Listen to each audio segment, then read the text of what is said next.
ହେଲା शुभ सकाळ पिलाने शुभ सकाळ समस्त भलो अछ अच्छा हो आज पिलाने आमे एडी शिखिबा एडी कोन लेखा छि कहलो जानवाहन आज आमे एडी जो सब छवि गुडा अछि सेडो आमे शिखिबा जानवाहन रो नाम ठीक अछि आ जानवाहन विषय रे किछि किछि तुम पचारे तमे कहबो ठीक अछि अच्छा एडा कोन पिला माने उड़ाजाहाज पिला माने कोठी चले कहलो को चले वेरी गुड नाम गाड़ी माने उड़ाजाहाज को इंग्लिश रे कोन कह जानिछो एरोप्लेन ठीक अछि कोन कहले एरोप्लेन अच्छा पिला ने केतोडी एरोप्लेन अछि कहले रियो गोटिए अच्छा एठी कोन अछि पिला माने पानी जहाज केतोडी पानी जहाज अछि एठी पानी जहाज कोठी चले जानिछो पिला माने पानी चले अच्छा पानी जहाज इंग्लिश से कोन कोन जानिछो पानी जहाज को शिप ठीक अछि वेरी गुड नाम गाड़ी मादियो एइडा कोन पिला माने दमकल गाड़ी अच्छा दमकल गाड़ी पिला माने कोथि पई सहाय्य करे हमहु जानिछो सहाय्य करे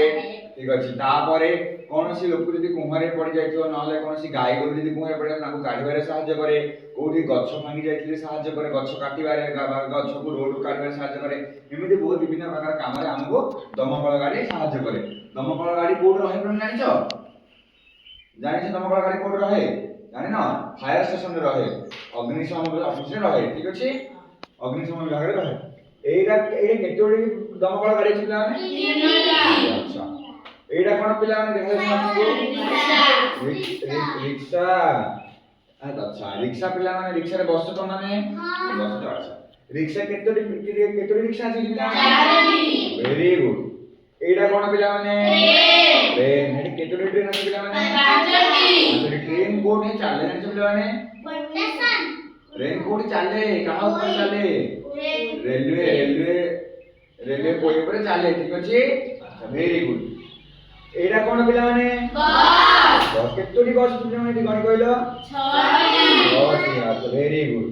अच्छा हेले के बस है बस तो माने पिला माने अच्छा एडा कोन पिला माने शगड़ गाड़ी शगड़ देखिछो केतोडी शगड़ अछि कहलो पिला माने 7टी एडा कोन पिला माने साइकिल अछि कारा साइकिल अछि देखिलो कारा साइकिल अछि ना देखो प्राय बेला साइकिल अछि नाही वेरी गुड